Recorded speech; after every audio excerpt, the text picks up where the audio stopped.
Hey everyone, welcome to 5-Minute Fridays, where we take 5 minutes to close out our week in the Word of God. Today we are going to be talking about two of some of the most well-known verses in all of Christianity, Ephesians chapter 2, verses 8 and 9. Take a look. For it is by grace you have been saved through faith, and this is not from yourselves, it is the gift of God, not by works, so that no one can boast. And as I was reading this passage, I couldn't help but zero in on the word gifts.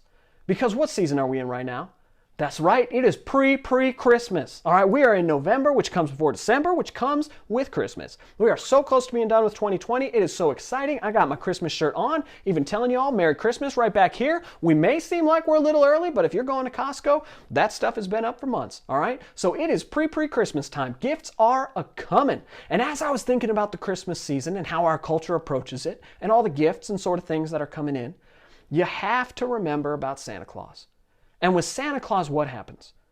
Well, if you're good, you get presents. If you're bad, you get coal. Santa Claus is coming to town. He's making a list. He's checking it twice. He's trying to see who's naughty or nice.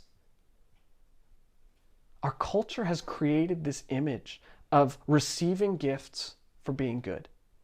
You get what you've worked for. You get what you've earned. You get what you deserve.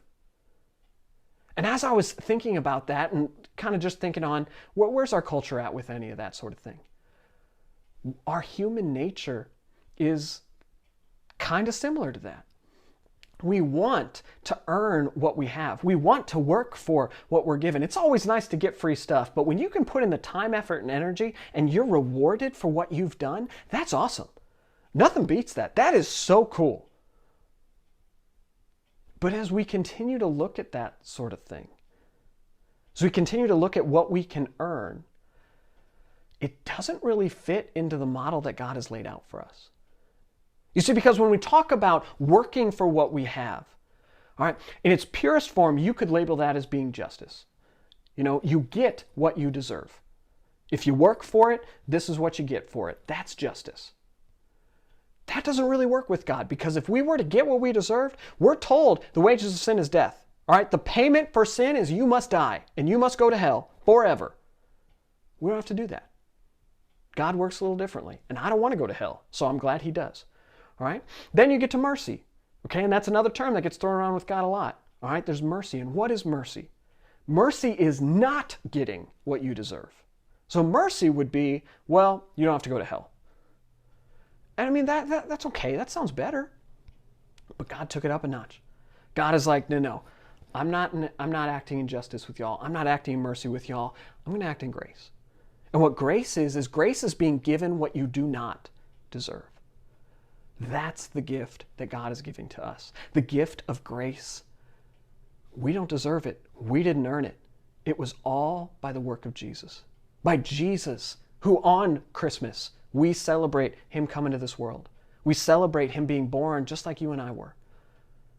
We celebrate him living a life just like you and I live, suffering through the same temptations that you and I have suffered through, but then taking it a step further, going to the cross that we deserved to die on, and then going to hell, the place we deserved to go, in order to tell Satan, those are my people.